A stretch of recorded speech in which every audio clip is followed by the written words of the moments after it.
Alain Bauer, l'approche idéologique et politique.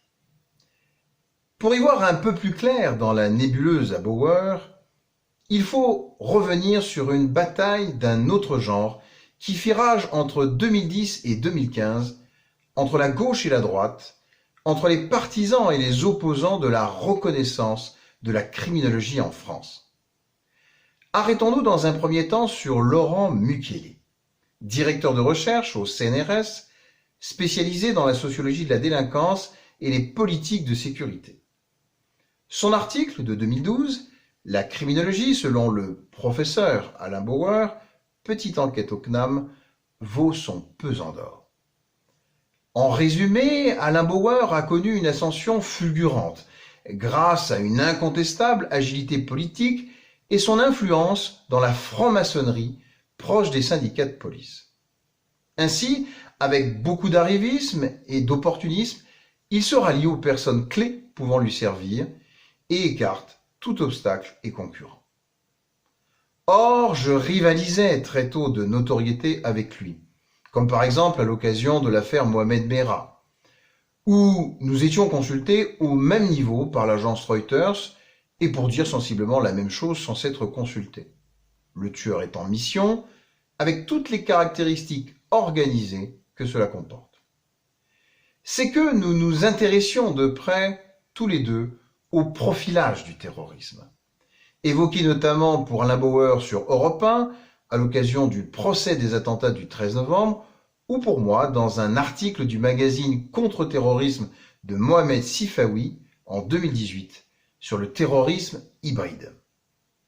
Autrement dit, Mohamed Merah, l'antisocial tueur en série missionnaire et terroriste, ou comment profiler depuis Merah certains délinquants de droit commun qui commettent des actes terroristes. On peut se reporter également au profil terroriste dans Criminaux-Conflits du 8 août 2015 ou le profil d'un tueur missionnaire annonciateur des profils hybrides terroristes dans l'affaire des meurtres de l'Essonne, dans François du 6 avril 2012. Mais revenons à Alain Bauer. Grand maître du Grand Orient de France, conseiller des plus grands groupes du CAC 40, Alain Bauer reconnaît lui-même pourtant qu'il est arrivé dans un domaine, la sécurité, qu'il n'a pas choisi. Tant pis pour l'erreur de casting, il sera le dynamiteur des vieux carcans idéologiques de la gauche. Revoir l'Express du 25 janvier 2011. Il devint conseiller à la sécurité du président Nicolas Sarkozy, notamment en matière de terrorisme. Il prit la tête de l'Observatoire national de la délinquance, l'OND, présida la Commission nationale de la vidéosurveillance, mais également celle du contrôle des fichiers police, éléments centraux de la politique de sécurité du nouveau gouvernement, dont on voit immédiatement l'intérêt à toute fin politicienne. Il s'est vu encore confier par le président une mission sur la formation et la recherche en matière stratégique, où il est question de rassembler l'ensemble de la recherche sur les questions de sécurité, dans un unique organisme public placé sous la tutelle gouvernementale et installé à l'École militaire de Paris. Tout un symbole.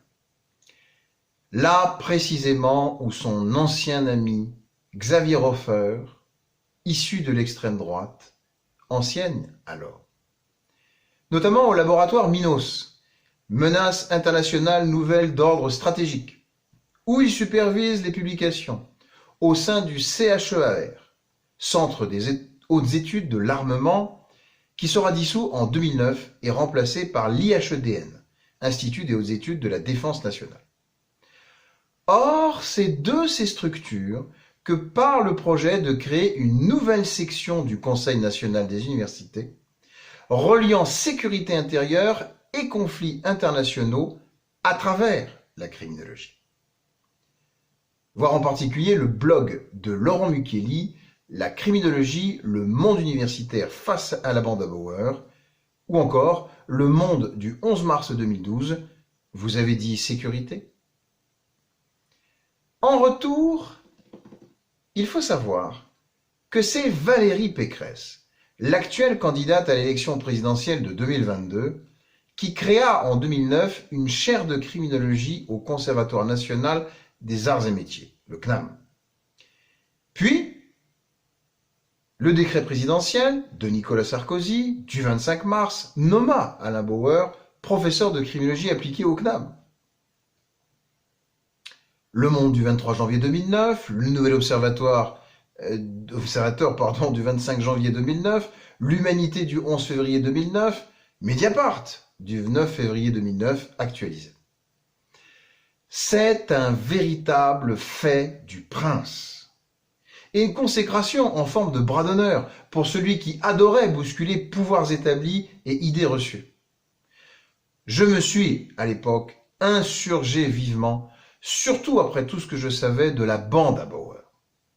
Que l'on comprenne bien ce que signifie un tel putsch institutionnel. J'adhère spécialement à l'extrait de la tribune suivante du Monde du 11 février 2009, toujours d'actualité à mon sens.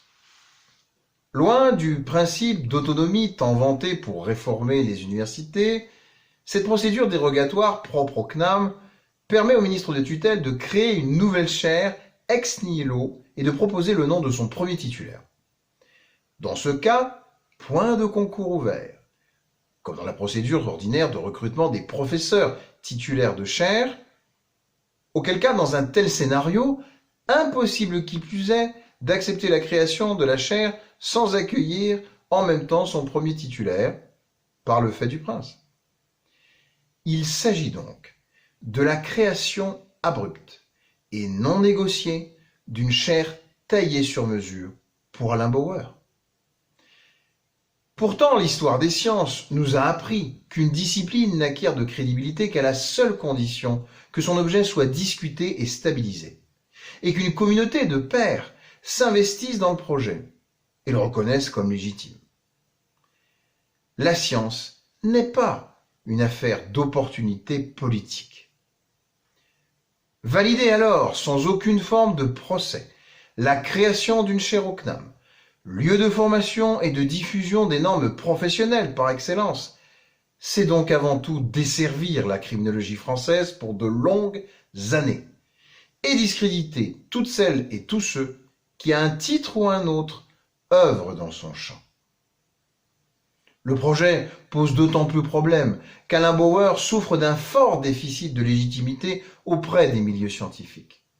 Rappelons d'ailleurs qu'il mentionnait souvent au dos de ses livres qu'il avait été vice-président de l'université Panthéon-Sorbonne, oubliant de préciser qu'il avait en réalité 19 ans et était encore étudiant. La faiblesse de ses travaux est patente. C'est peu dire en réalité. Ses publications sont contestées par tous les spécialistes reconnus, psychiatres, psychologues, juristes et sociologues de la déviance et des questions pénales. La liste des critiques est saisissante.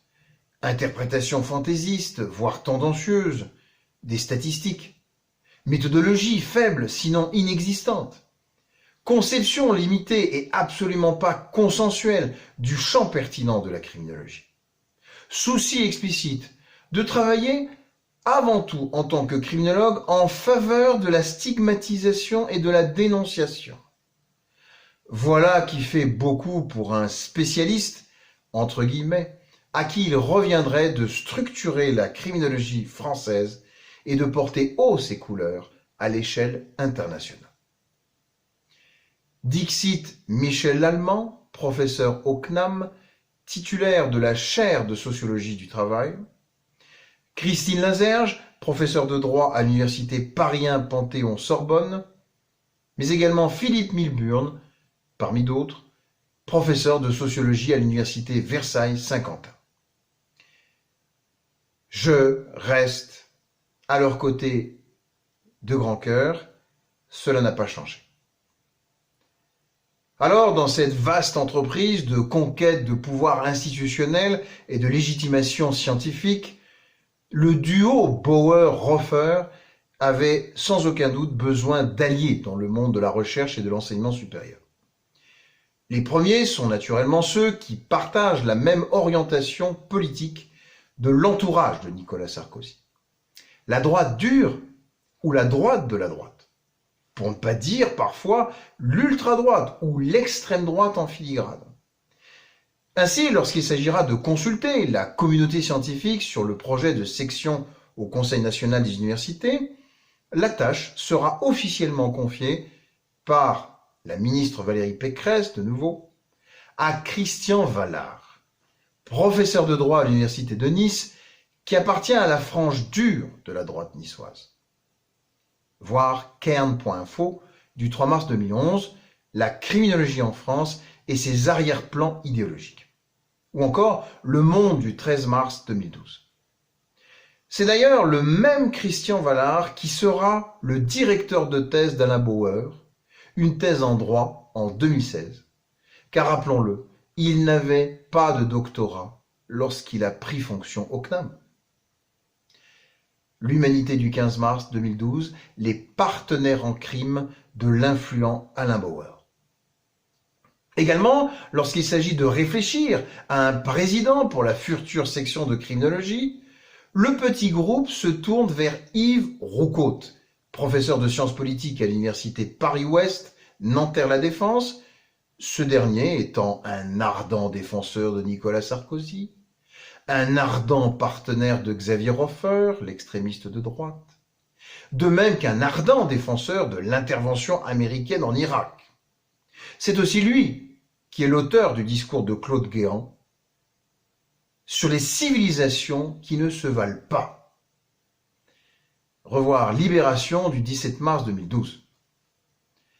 Dans le milieu universitaire et scientifique, en tout cas, personne n'est dupe à propos de ce noyautage politique et de cette manipulation de la référence criminologie par un tout petit groupe de personnes cherchant avant tout à favoriser leurs orientations idéologiques, leurs positions institutionnelles et leur situation professionnelle.